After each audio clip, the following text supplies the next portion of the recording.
That's probably the best piece of wood I've ever cut in my life. Holy smokes. All right, well, the van's back to being a mess of scrap wood here and different tools since we just moved across town. Got nowhere else to put everything. And it's a windy day, so I got all the doors closed, fans running, lights on, nice and cozy in here. But today's goal is to get this wall done.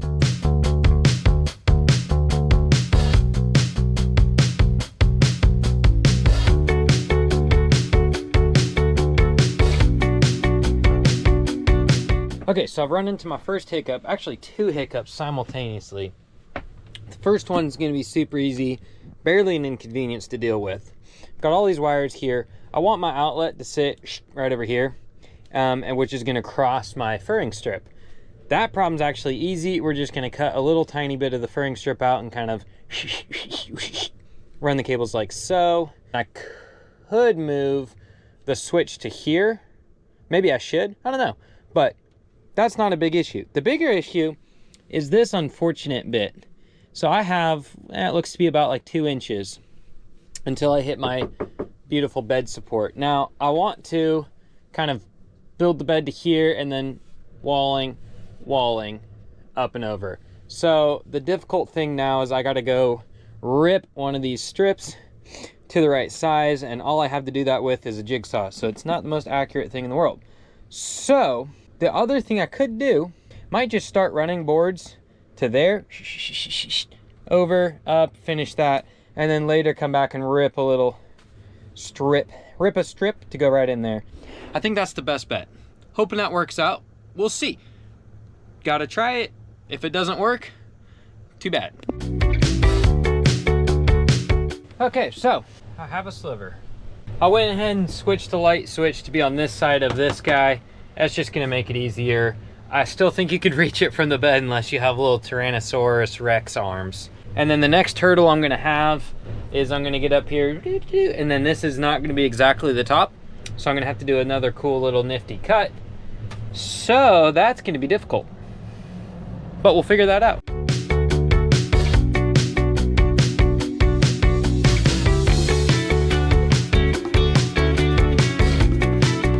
So I got this switch all wired up, and I didn't want to take the time to line up the positive leads from the fuse box down there up to the switch because it's just hard to see behind the board. So all I did was made sure that the positive leads going to where they need to go are on the right switch. So I want this middle switch to be my overhead lights, and this is the cable that goes to the overhead lights.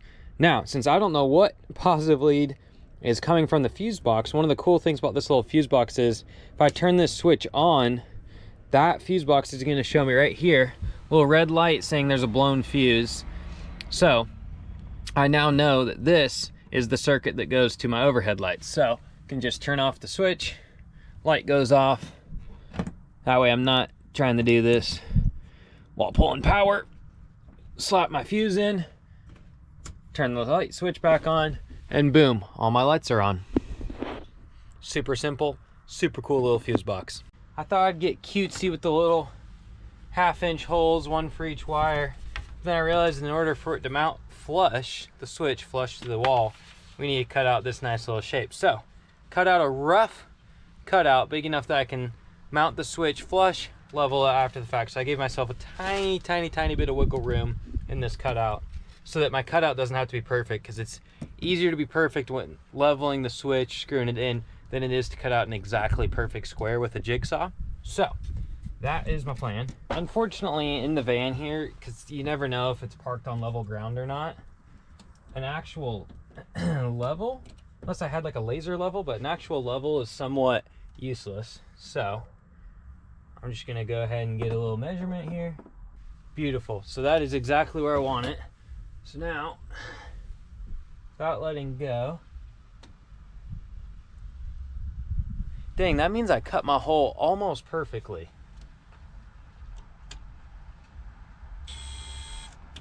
No.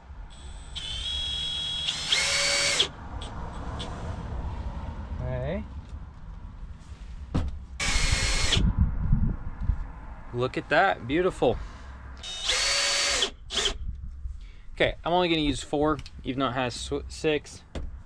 Now we just gotta plop the old cover on.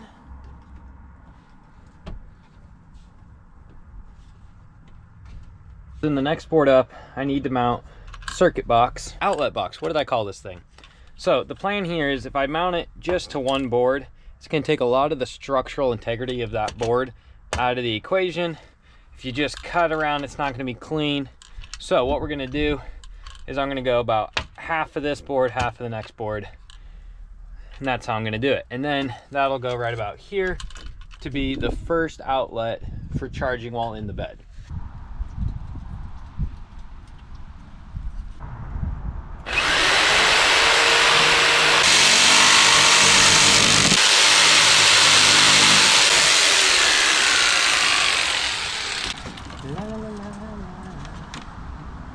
It's beautiful. Back to the van.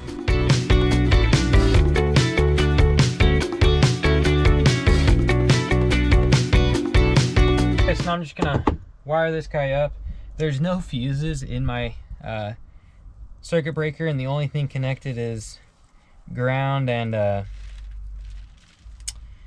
neutral. So there's absolutely zero power getting to this guy. So white and white together. All right, beautiful. Okay, we're gonna pretend that we had no glitches in that. Now that hot and ground are in, it's amazing. This thing's upside down. Of course it is. All right, well, she's in. I had to take it back out after that last video, completely redo everything. I was doing it wrong. So we're back into it. I am going to mount this guy, which then is the clip for this guy. Okay.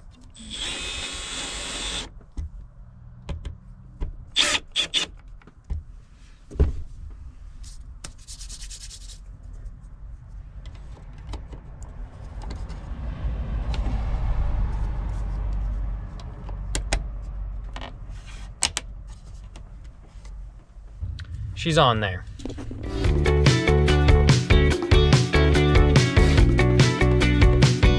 All right, back for another day in the van. I am determined to finish the walls today. You had enough hiccups yesterday trying to get all the outlets lined up, so not gonna happen today. So, got a fresh stack of stained wood. Thank you, Mackenzie. And we're gonna get it all installed.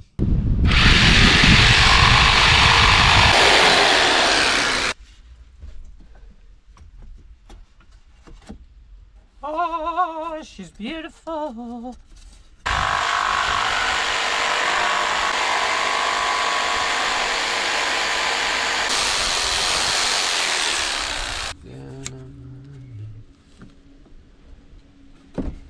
I'm gonna match what I did here on the other side so that we have uniformity here. We're working with about that much there. I can just lock this in place. Okay, and then I know that means over here I'm gonna want to be right there. And then I marked this just like that on the other side, so we're gonna mark these guys here. Nope.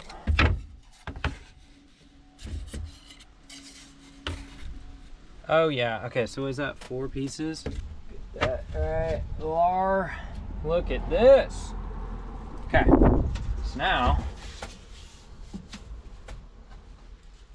it's beautiful. Now I just gotta drill my holes.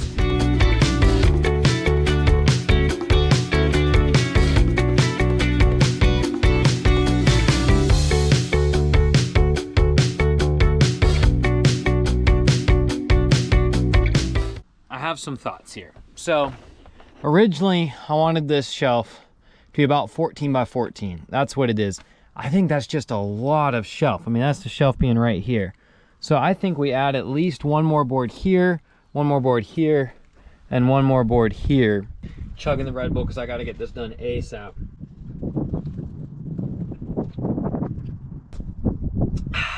Oh yeah. Woo! There we go. All right, job done. Ended up being a little bit more work than I wanted to, but got the extra board in there, extra board in here, extra one here, and extra one here. Got this nice edge cut here. So that's all there is to it.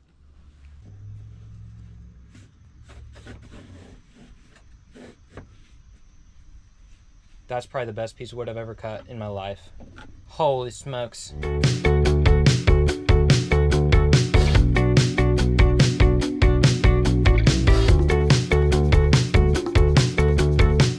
All right, well, that's really starting to come along, except it is about 1,000,000% humid today, so I gotta go get on shorts. I'm dying in here. Even with the fans running, the breeze feels great, but the humidity is just brutal today. Even though it's December. This is crazy. I've never lived in a place that I'm wanting to put on shorts in December, working outside. But whatever, so I'm gonna go do that, and then I'll be back and finish up this door.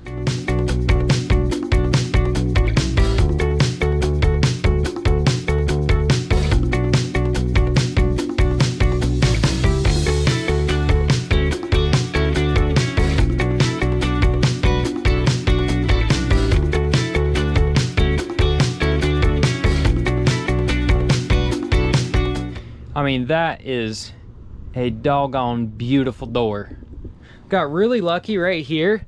I didn't have to do any weird cuts. This was exactly level with the board. So this is also what threw off the top though, and why the top is thinner here than it is there, but I don't really care. It looks great in my mind. So the first task here is gonna be to cut that massive bad boy in half.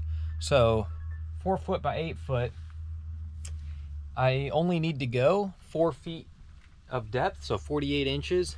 So I'm just gonna rip it right down the middle, whatever size I need. I got to take a measurement, but it only needs to go from the ground up to the bottom of this beam here. So we're gonna do that.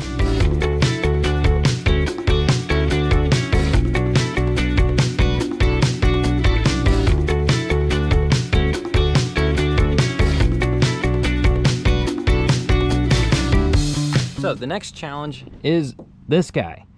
So I just made some measurements. We got 22 inches here, about 3 inches to here, and then I'm gonna somehow mark this taper. So I'm gonna go do that. And that, my friends, is good enough for me. Now, you'll notice it's flush against the wall there and not up here. And I didn't take that into account, but the van wall goes like this because this is a factory straight edge. So that's a little unfortunate. Just kidding, I had to fix it. It is now, I mean, perfect. Wow. It's almost like I know what I'm doing, but I don't. I keep forgetting to time lapse. But anyways, this is the first piece. That's the second piece. So now that they're both cut, I can stain them both. So I've got this first piece all clamped down to my sawhorses. I'm gonna get some stain poured, stain this guy. While it dries, I'll stain that guy. While he dries, we'll mount, and we'll just kind of go back and forth. After going back and forth a few times, she fits. It's a little uglier than the other side, but that's okay. So it's time to drill and get some screws holding this in place. And then I'm gonna come around, touch up the edges with some stain, especially over there where it meets the wall. But we're almost there. Well, that concludes the walls of the van. Thank you for watching. If you made it this far, please consider subscribing for more van build content. You can click this little face right here to subscribe. And if you missed the last van build episode, there'll be a link to the video if you click this right here. That'll be my last episode. Again, thanks for watching. Thank you for your support, and I'll see you in the next video.